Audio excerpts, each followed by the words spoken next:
so big and strong. He goes to work each day and he stays all day long. He comes home each night looking tired and beat. He sits down at the dinner table and has a bite to eat. Never a frown, always a smile when he says to me, how's my child? I said that I've been studying hard all day in school, trying very hard to understand the golden rule. I think I'll color this man father. Color him father. I think I'll color him love. Color him love. Said I'm gonna color him father. Color him father. I think I'll color the man love. Yes, I will. Dear Dad, here we are again on yet another Father's Day weekend, and I'm reflecting that you were never really a part of my life. Growing up, I knew your incarceration meant I had to be strong emotionally, but relegating you to an out-of-sight, out-of-mind status just didn't work for me mentally. They tell me that 3 months after I entered this world, you exited mine. They tell me you missed my first baby steps. Needless to say, I don't recall what a glorious day that must have been for Mama, but I do recall the fearful look she wore on her face, like makeup that refused to wash off when my stubborn fever would not break. I do remember lying in a hospital bed for 3 days and Mama standing over my body pleading with Jesus. I recall her working overtime every Christmas and Easter to buy me new clothes and helping me learn my Easter line, even when all I said was, heroes. Mama was usually too busy to learn the nuances of sports. She still doesn't quite know the difference between a quarterback and a cornerback, but she was always the one cheering the loudest for me whenever I got into a game, like the time I hit the game-winning home run in my Little League baseball tournament. Mama was so excited that she jumped out of the stands and ran onto the field to greet me at home plate even before my teammates got there. After the game, we celebrated our victory at Mickey D's. Some of my teammates asked me if I was embarrassed when Mama ran onto the field, but I just shrugged my shoulders as if to say, well, it was no big deal. But the truth is, Dad, it was a big deal. I was proud of Mama for being so proud of me. Once when I was in the 3rd grade, my school wanted more fathers to get involved with their children's education. So they sent a letter home asking fathers to come to school and eat breakfast with their children. They called this event Donuts for Dad's Day. Well, Mama wanted to take your place, but I told her no thanks. That's when she asked Reverend Jenkins to step in and substitute for you. Reverend Jenkins and I ate donuts together and we had a good time. But a funny thing happened that day. I discovered that Reverend Jenkins wasn't just a substitute dad for me, he was a substitute dad for 3 of my classmates too. Speaking of substitutes, I am grateful to Cousin Henry and Uncle Jimmy for taking me with them whenever they took their kids to special places like Disney World. But seeing them riding on the rides with their kids only reminded me who was not riding with me, Dad. I'm gonna color him love.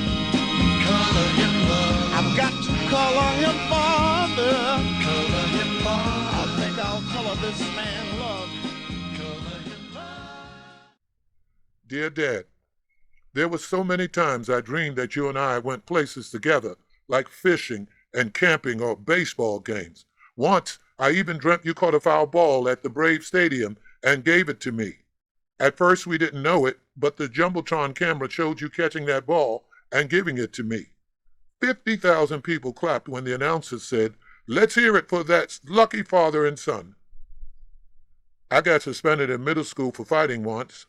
The principal said I could not return to class until a parent came up to school to meet with him. I wish you were that parent's dad.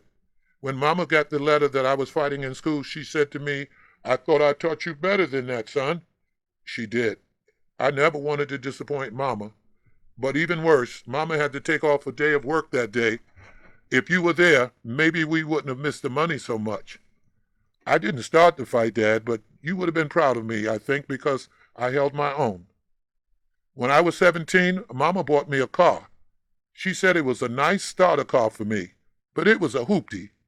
I always kept my grades up in school, so I found out when I was graduating that I was going to get some awards. I knew Mama would be there, but I wanted you to be there too. My friend, whose dad was locked up, told me that there was just this one time that his father was let out of jail to attend his grandmama's funeral. Stupid me. I asked Mama if they would let you out a few hours to come to my graduation. Mama hung her head and said, "No, they won't do that, son. They're not going to do that." Color him father, I'm gonna color him love. color him love, I've got to color him father. color him father, I think I'll color this man love. color him love. Dear Dad, I'm the same age now that you were when you were locked up. I knew you were in prison, but for the longest time I did not know the whole story, why. Then one day we were talking about you, and out of the blue, Mama told me that you were in jail for selling drugs. You told her that you were just trying to get ahead, trying to keep our family afloat. But Mama said keeping our family afloat was just your excuse because she never encouraged you to do anything illegal.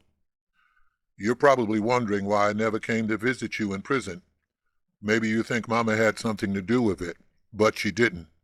I never heard Mama say a bad word about you, just you made some bad choices. There were plenty of times, Dad, that I wanted to see you, but there were also times that I hated you, and I tried to block you out of my mind. I was not the only one trying to delete his father.